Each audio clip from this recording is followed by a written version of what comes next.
آج کی جمعہ پر وہ بچے باتیں نہیں کر رہے ہیں، اس کو باہر نکال دو چھوٹے بچوں کو۔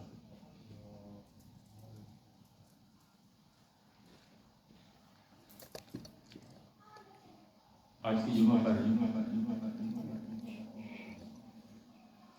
آپ کے سامنے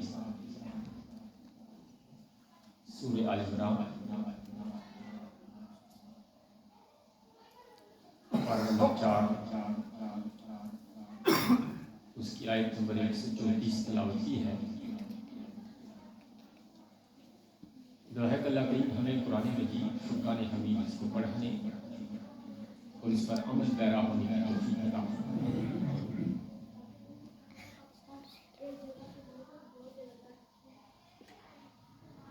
آج کی ہماری جو گفتگو ہے خطبہ جمعہ کی، اس میں انفاق کی بات، یعنی زکوٰۃ کی حقیقت اور انفاق فی المال، یعنی اللہ کی راہ میں اپنے مال کو خرچ کرنا۔ کیونکہ آپ زکوٰۃ دیتے ہیں، ماہ رمضان شریف میں صدقات بھی کرتے ہیں، خیرات بھی کرتے ہیں، غرباء، یتیما، مساکین، ان کو عطیات بھی دیتے ہیں۔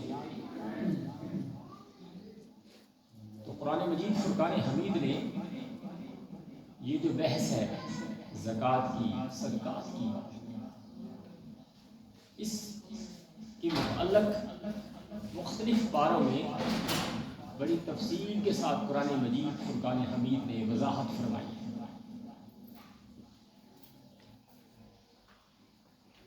سورہ آل عمران کی آیت نمبر جو 134 تلاوت کی ہے، اس میں اللہ پاک کی ذات فرما رہی ہے کہ وَسَارِعُوا إِلَىٰ مَغْفِرَةٍ مِّن رَّبِّكُمْ، اور اللہ کی بخشش کی طرف دوڑ کے آؤ، اس کی بارگاہ میں بخشش مانگنے کے لیے، مغفرت، بخشش، اپنے گناہوں کی مانگ، اپنے گناہوں کی معافی کے لیے دوڑ کے آؤ، ساری اور پھر اللہ پاک کی ذات فرما رہی ہے کہ ارضھا وجنات ارضھا، جب تم بخشش مانگو گے تو اس رب کی ایک جنت ہے، وجنات ارضھا السماوات والارض، اللہ پاک کی ذات، اللہ پاک کی ایک جنت ہے جس کی وسعت میں تمام زمین و آسمان، یعنی وہ جو جنت ہے انسان کی، اس کی جو وسعت ہے آپ اپنے تصور میں سوچ نہیں سکتے، یعنی زمین و آسمان کی لینتھ، اس چوڑائی لمبائی۔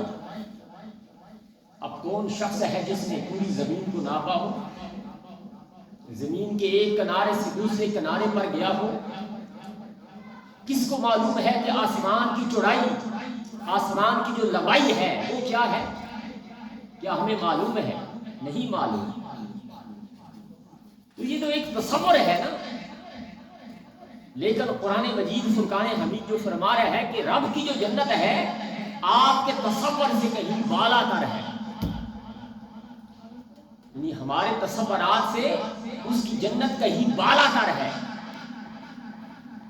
تو اللہ پاک کی ذات فرما رہی ہے کہ وجنات، اور اس کی وہ جو جنت ہے، ارضھا السماوات والارض، جس کی وسعت میں تمام زمین و آسمان آ جاتے ہیں، اور وہ جنت جن لوگوں کے لیے ہے، اور عدت للمتقین، وہ پرہیزگاروں کے لیے تیار کی گئی ہے۔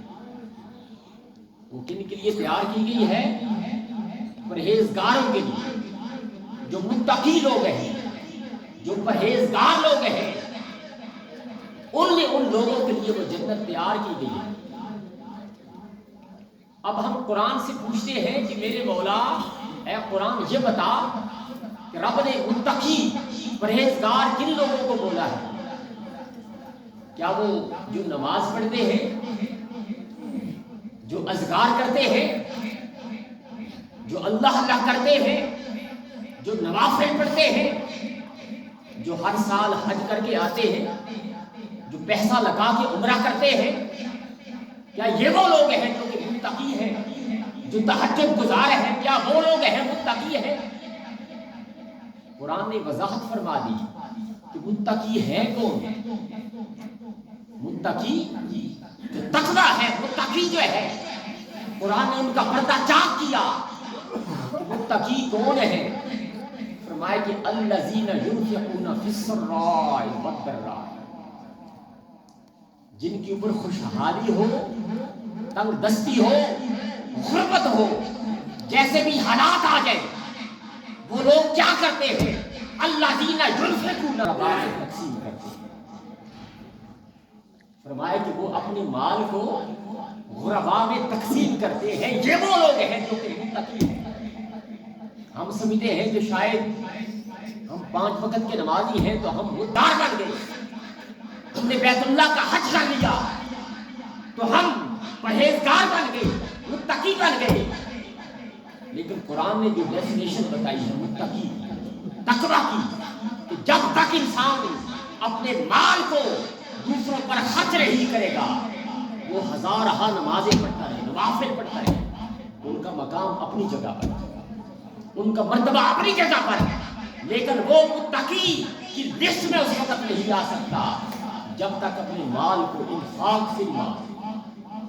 آپ کروڑ پتی ہیں، سال کے بعد زکوٰۃ نہیں دیتے، تو کیا آپ متقی بن گئے؟ آپ کی نمازیں قبول ہو گئی، آپ کا حج قبول ہو گیا، آپ کا عمرہ قبول ہو گیا، آپ کے نوافل قبول ہو گئے۔ زکوٰۃ کی اپنی اہمیت ہے۔ اب اپنے مال کو